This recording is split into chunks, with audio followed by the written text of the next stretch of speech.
Well, good afternoon. I want to welcome everyone to the 15th in the coffee series sponsored by the Greenleaf Center for Servant Leadership at Seton Hall University. I'm Reggie Lewis, the center's executive director, and it's great to greet you here on our campus here in South Orange, New Jersey. The coffee series provides an opportunity to showcase the inspirational stories of servant leaders and the endless ways in which individuals, organizations, and society in general can be transformed by the power of servant leadership, a philosophy in which the leader first seeks to serve. And I assure you that our guest for today's session will not disappoint. Our program today is designed to not only deepen our understanding of servant leadership, but to foster an appreciation for ways in which we all can shape lives of hope, healing, and resilience, despite the uneasy times we find ourselves in.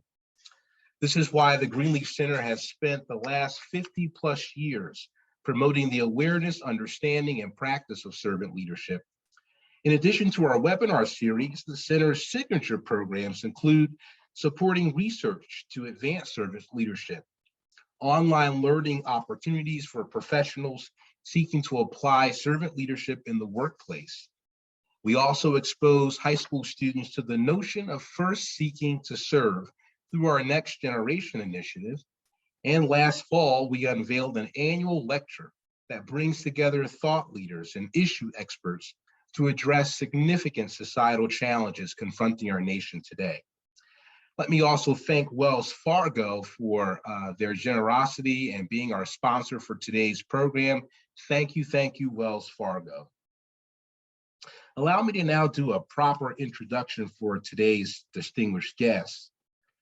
Carlos Medina is the president and CEO of the Statewide Hispanic Chamber of Commerce of New Jersey. The Hispanic Chamber of Commerce represents over 120,000 Hispanic-owned businesses in New Jersey that contribute over $20 billion annually to the state's economy. Carlos has had a long history with the Chamber, dating back to 2005 when he became a member, and later transitioning in 2012 to become its chairman. And under Carlos's leadership, the Chamber has experienced exponential growth. To raise awareness and promote diversity and entrepreneurship, Carlos regularly discusses issues important to the members of the Chamber and business community during appearances on various TV networks, including ABC7, WOR9, and NJTV.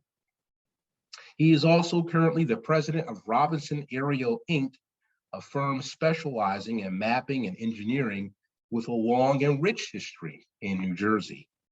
As president and majority owner for Robinson, Carlos has developed a sustainable growth platform that has nearly doubled revenues for Robinson since his tenure began there in 2009. And since 2018, Carlos has acted as executive producer and host for 2 PBS projects and is a regular contributor for Univision New York. Carlos is a graduate of Rutgers University, Newark, and the Rutgers Law School. So Carlos, let's make this official. Welcome to the coffee series. Have you got your mug on your end?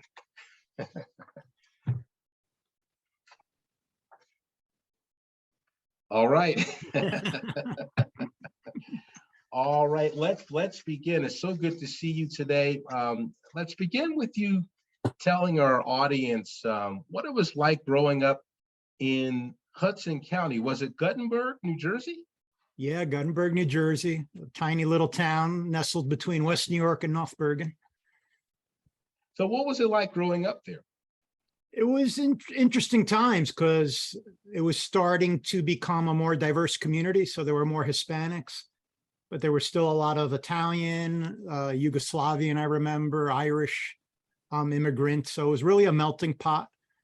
Since the Hispanics were the newer immigrants, you had to be tough. I did get picked on a lot, and I still like to smile. But back then, being in a tough neighborhood, my nickname was Smiley, which was not a was not a good nickname to have. So I did get bullied a little, but it gave me a certain grit, a toughness. that I've discussed with other Hudson County alum over the years. I have a little show on PBS called Que Pasa, and I had candidate for Congress, Rob Menendez Jr., Senator Menendez's son, and that was the one word he used about growing up in Hudson County. He said grit. It gives you a certain grit that you don't see many other places in the United States. Grit and resilience, not bad to have in terms of lifelong skills, particularly if you're going into the world of business. I would also imagine you heard a lot of different languages spoken in your neighborhood and your local school. Yeah, definitely. Like I said, there were folks from the former Yugoslavia, so I learned some words from them, Italian, Irish. Yeah, it was, and then even within the Hispanic language, you had a lot of different dialects from the different parts of Latin America. So yeah, it was definitely interesting. And I'll always argue knowing more than one language does help your brain process and operate and handle complex problems, because you're used to switching back and forth between languages when you speak, when you think. Like even today, I'm so comfortable because doing Univision, I am not the best in Spanish. I'm a little slower trying to think of words. So when I do Univision and then switch to something like this, I feel like I took a 80-pound bag off my back and I could move a lot easier. Well, also curious, and I'm sure folk in our audience today are curious as to who were the leaders you looked up to and growing up in such a diverse neighborhood? Who inspired you? Yeah, I mean, not to be cliche, but my dad, he came from Cuba, like $5 in his pocket, went on to have a career at the New York Times, went into the, represented the US in the Army during the Korean conflict. That's how he became a US citizen, but always taught me about giving back. He always did that in the community. He was a Little League baseball coach. He was my baseball coach. Okay. He was always volunteering to help Hispanics. At the New York Times, he got many reporters and people in the newsroom, where traditionally Hispanics only were able to get jobs in the kitchen and cleaning. So he really started something called the Hispanic Society within the New York Times. So definitely he laid out the roadmap on what I should be doing in this part of my career. So I always looked up to him. He's been a great role model. Understandably so. And it sounds that like you clearly had the embodiment of servant leadership right there in your household. Definitely. That's quite a journey. We've also learned from our research on you, Carlos, my friend, that you had some fire within you. And this is in accordance to the nuns at St. Joseph's of the Palisade High School. They all said that you had a future in law that was apparent early on. What was that all about? I was a little chatty in classes, so I'd get in trouble for speaking out of my turn. And I also had a habit of challenging some of the theories in the textbooks or that the nuns were saying. So I did it eloquently, I think, and I did it politely, but they would always tell my parents, this one should be a lawyer, because it's rare that we could get a point in without him challenging us or asking 1,000 questions. Make sure he goes to law school was their comment. Well, and things certainly turned out all right.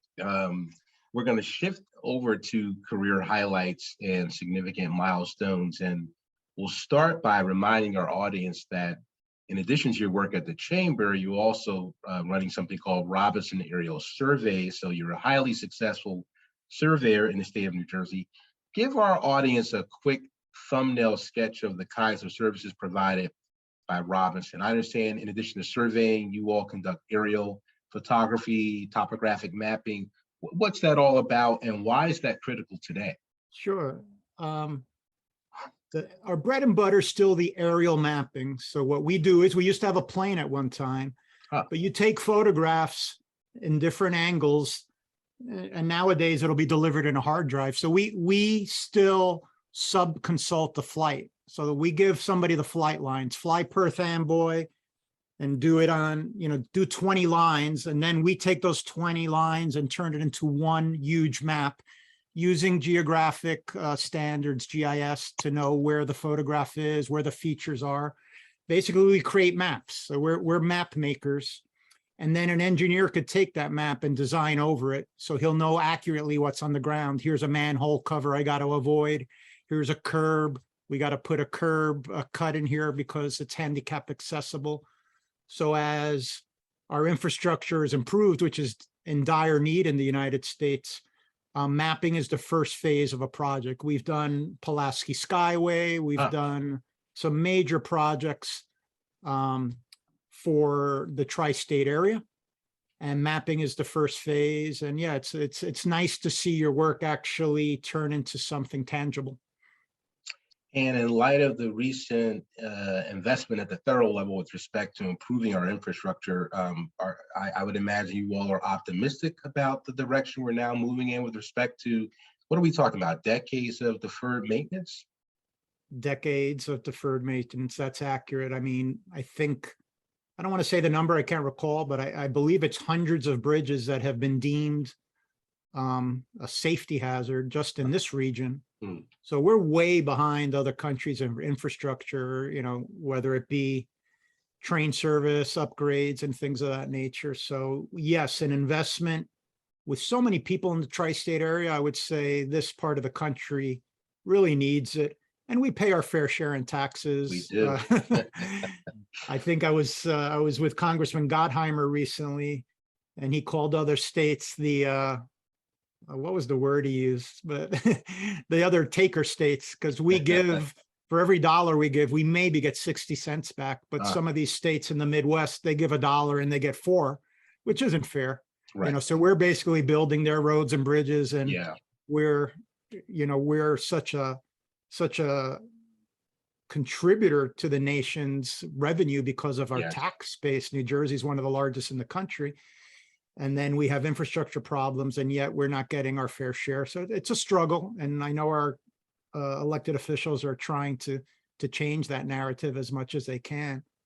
But we need a lot of dollars in infrastructure. It improves our daily lives. We're not hitting potholes. We're not stuck on 80. We're not stuck on 78. We're not stuck on the turnpike. That's right. Absolutely. And your skills and gifts at Robinson have obviously been put to great use in your role as the head of the chamber. Give our audience a bit of a background on the chamber, including not just the number of businesses, but the range of businesses and categories that belong to the chamber. Sure.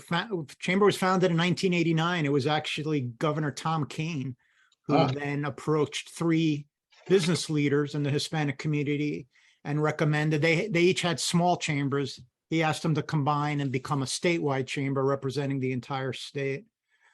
So since then we've grown. I think when I became chairman, we were maybe 500 members. We're about tenfold. We're like 5,000, which puts us as the largest chamber of any type, even bigger than the state chamber, which is, you know, founded by Tom Edison and others way back in the day. So it's something we're proud of, but it's just the numbers. Hispanic businesses, you know, it's like drinking out of a fire hose. They're just starting businesses at such a rapid pace, and they need a lot of services to get them like a finely tuned automobile to make sure that they're, you know, doing everything right and contributing to the New Jersey economy. Yes.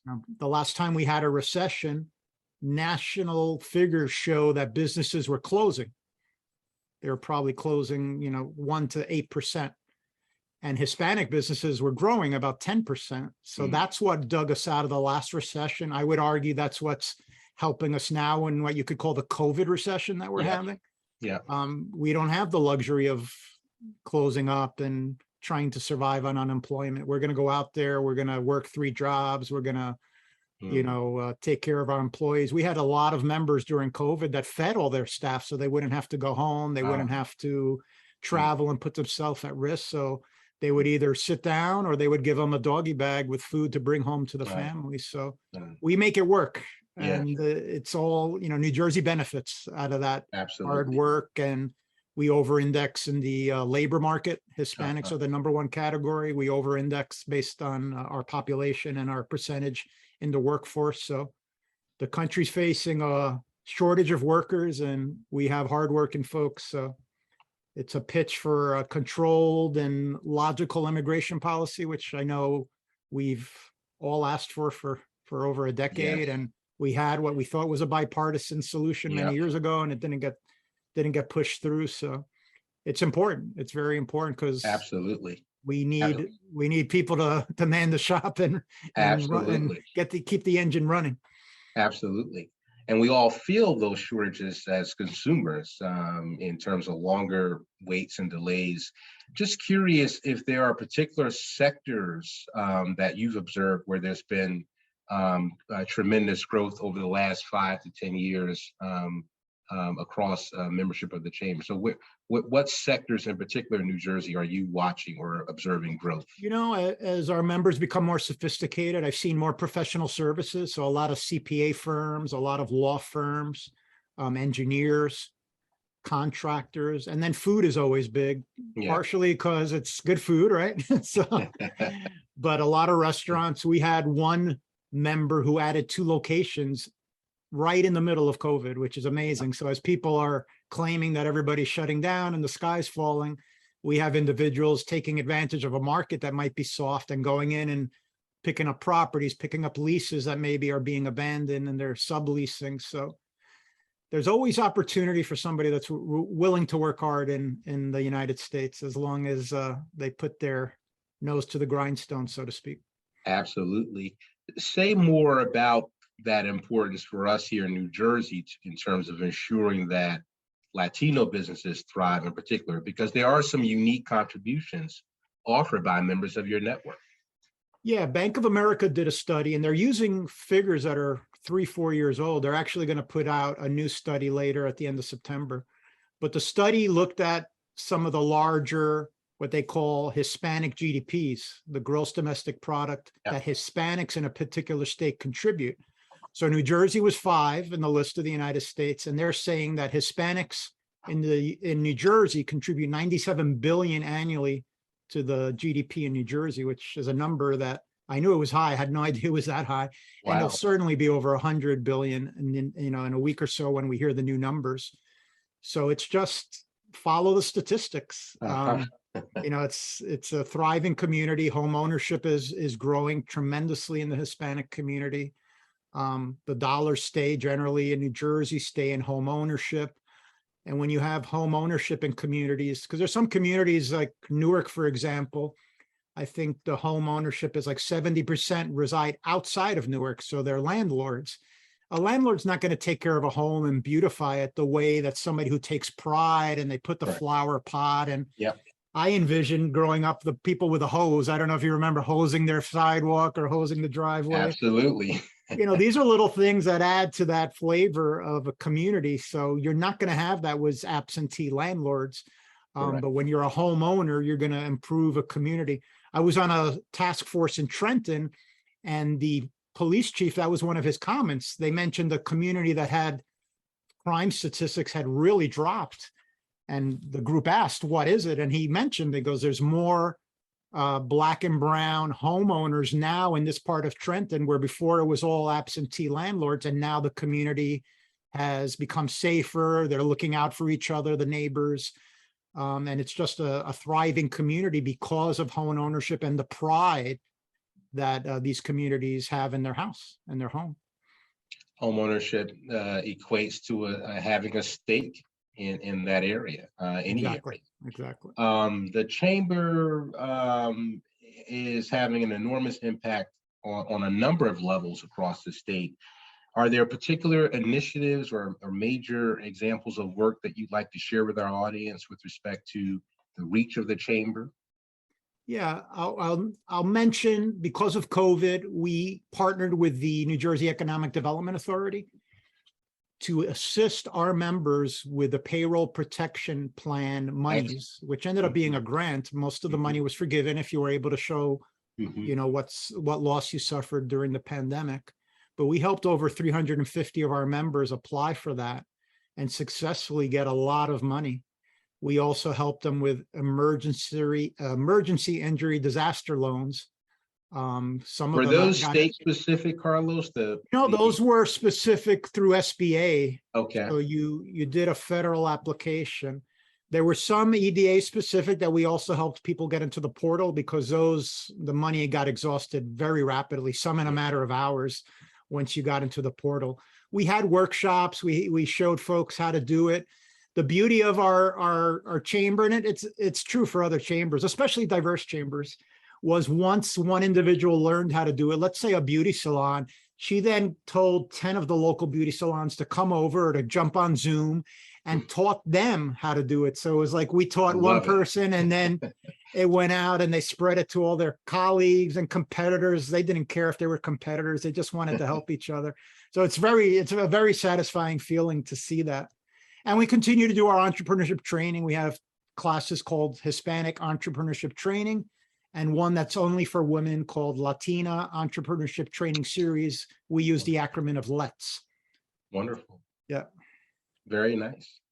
And of course, we are celebrating Hispanic Heritage Month. Would love your thoughts on how New Jersey, from a policy standpoint, can build on its progress in creating more pathways and opportunities for communities of color to grow and sustain businesses throughout our state.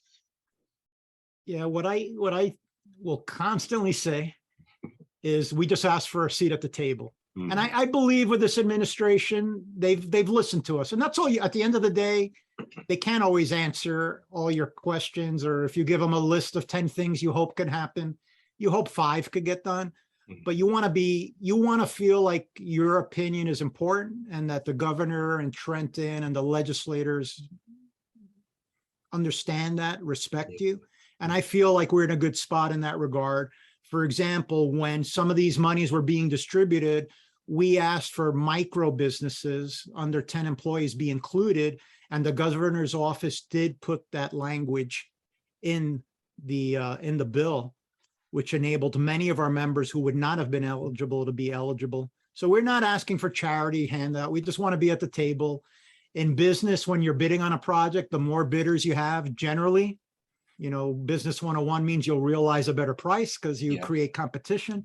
So that's all we want to do. We want to create competition for the state of New Jersey, for companies in New Jersey. Let us bid on projects and let us drive the price naturally down. Give everybody a shot. That's all we ask for, a shot to do work, a shot to be on a board of directors, a shot to be on your senior management team, because we feel we're going to add value and at the end of the day, help New Jersey.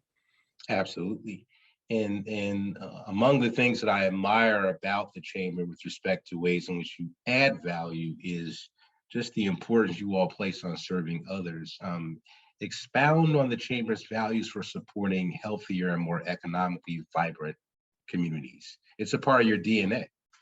Yeah, it is. I mean, all the way back to 1989 when Governor Kane sat with some of our leaders, and Daniel Hata, who was a gentleman who was the leader of the chamber for many years.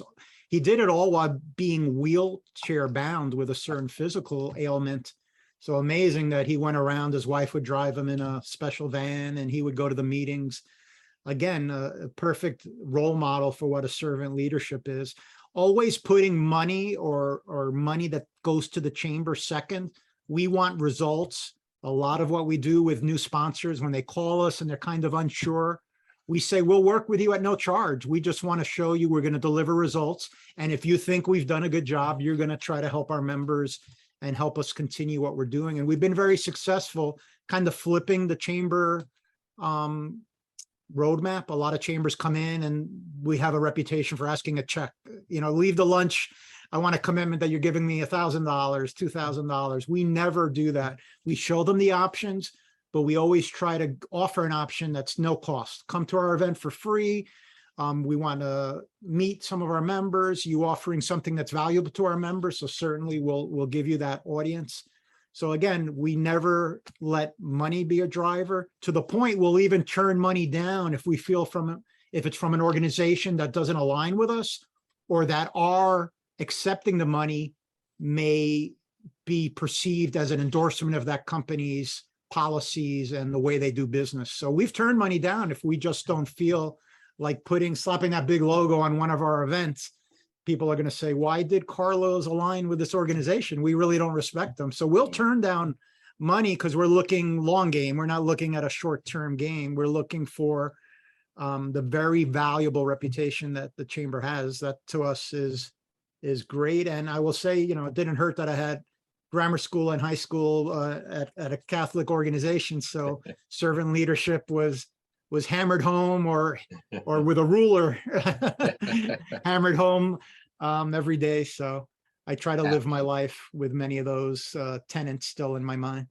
Absolutely. And our last question for the structured part of the interview, I'm already getting text messages of folks saying, Reg, shut up, let us ask Carlos some questions. So, okay, I hear you all out there. My last question for you, my friend, is, in the world of business, and I'm speaking to a highly successful businessman, sometimes servant leadership gets frowned upon when people start talking about a philosophy in which the primary emphasis is placed on the well-being of others, be it employees, the customers, the community as a whole.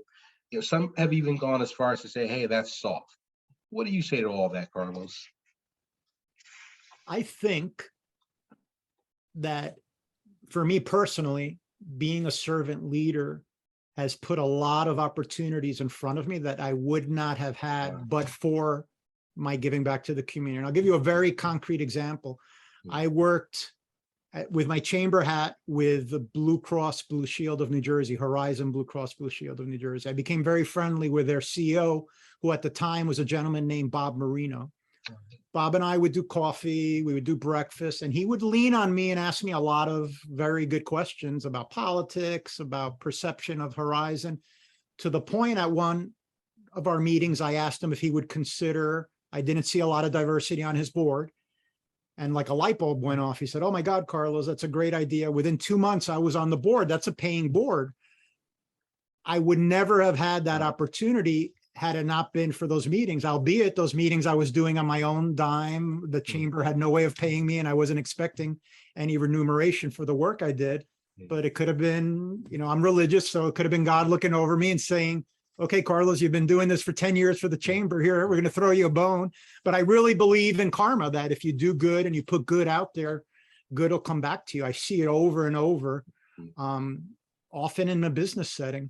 So studies will show that more charitable that an organization is, more diverse that an organization is, they'll actually see better revenue in their organization. So why there's still a reluctance to embrace that, I don't know. But in my life and in many of those involved in the chamber, I've seen their goodwill and their volunteerism turn into something that's very valuable to them.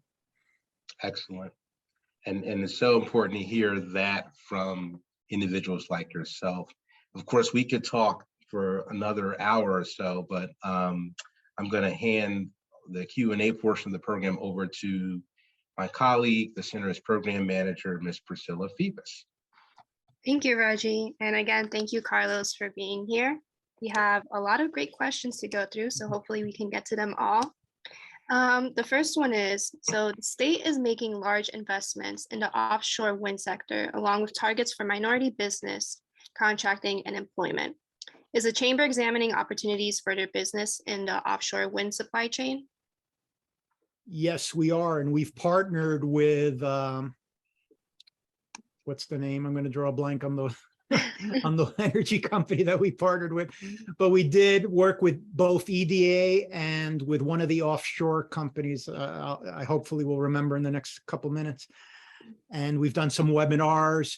And we also helped some of our members obtain grants, because there was grant money available if you could prove that you needed to upgrade your technology in that sector, if you showed what you would do with the money, how it would help you be more competitive. So I know we helped at least 2 members gain grants, free money, which is always great, to be involved in that sector. And me being in the sector because of the mapping company, I'm very, very well versed in it. So yeah, we've helped a lot of members sit in on many of the meetings, and PSE&G is naturally a partner in the process with a lot of the wind. And they've also been a sponsor of at least 3 of our different webinars, including one which we basically would do your certification for you. So if you wanted to be certified as a woman or minority vendor in the state of New Jersey, we would walk you through the process, no fee to the individual, and not even an application fee. New Jersey recently waived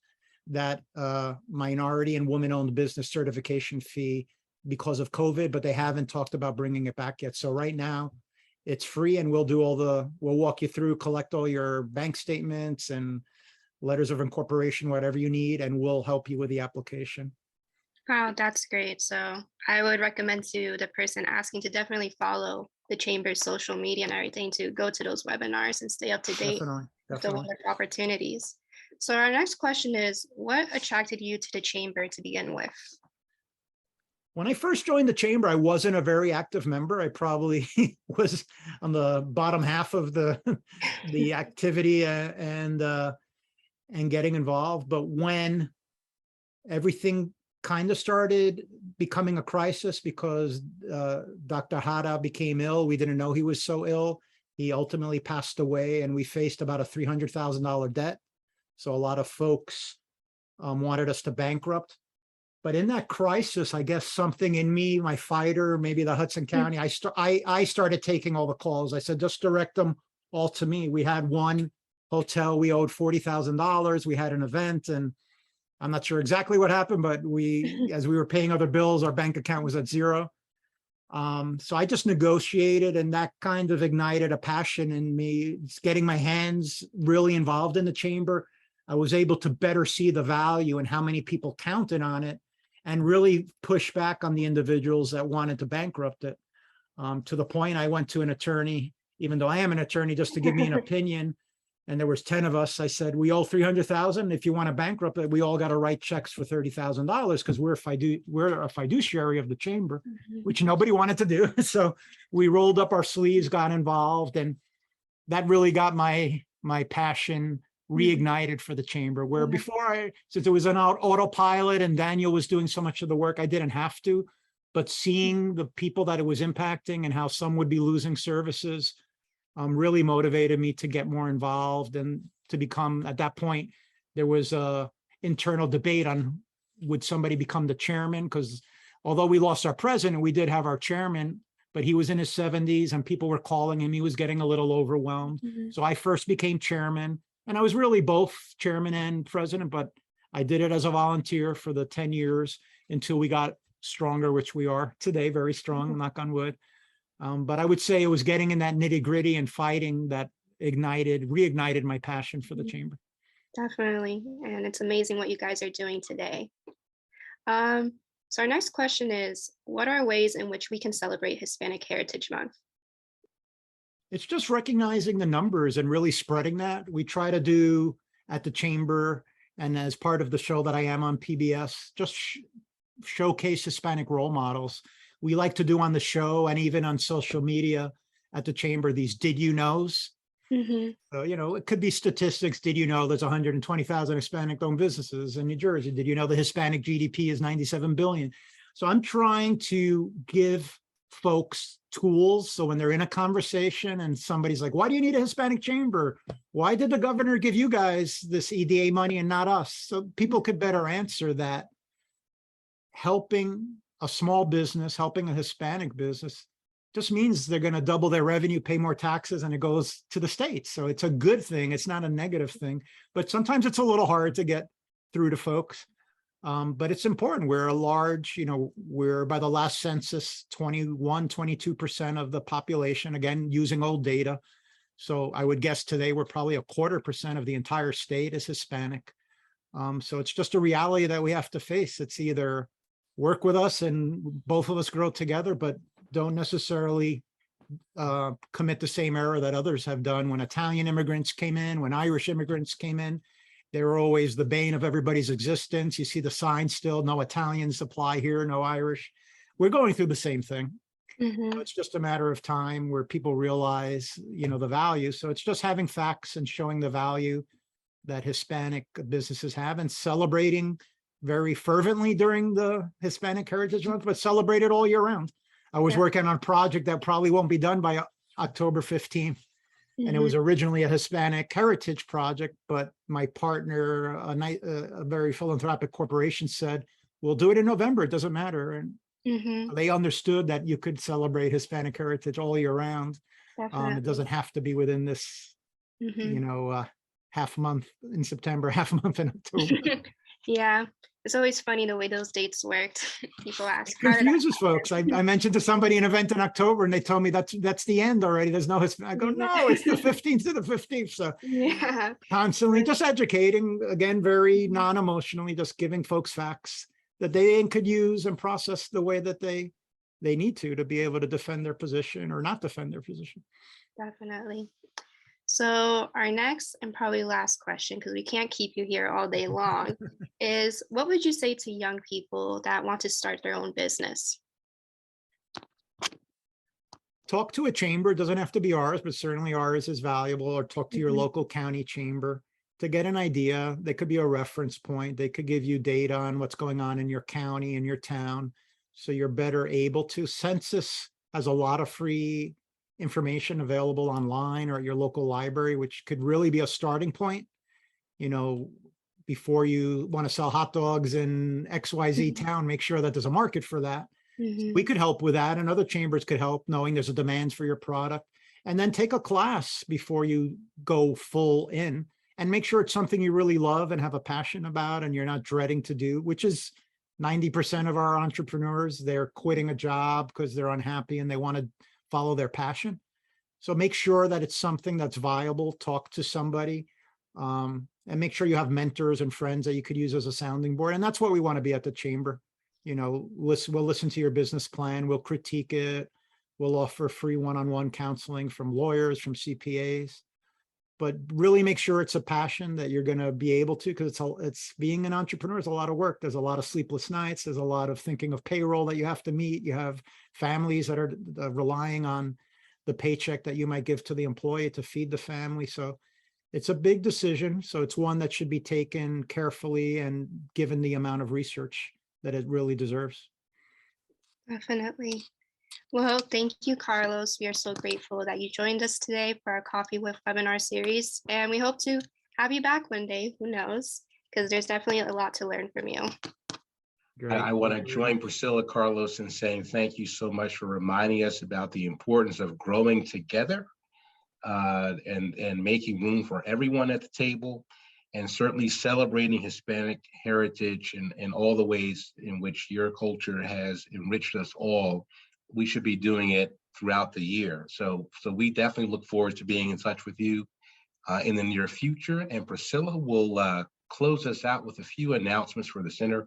Carlos, I'll see you soon. Thank you. So the Greenleaf Center for Servant Leadership is pleased to announce its inaugural Servant Leader Hall of Fame induction.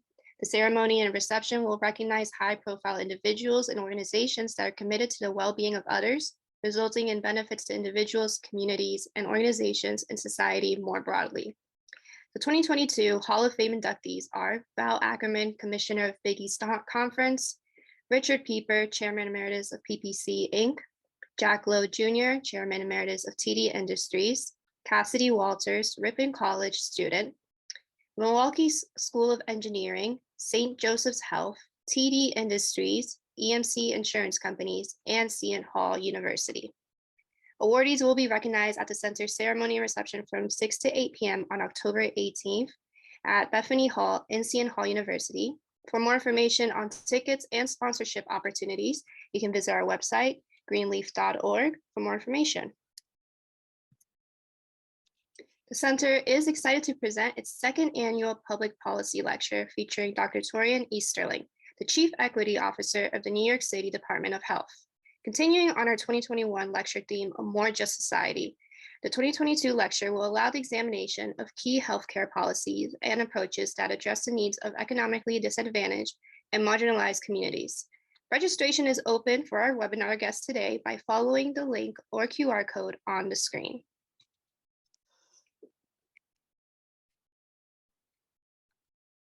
And finally, 5 years after Hurricane Maria devastated Puerto Rico, Hurricane Fiona is causing similar destruction. While a Category 1 storm, it resulted in massive floods, mudslides, and island-wide power outages.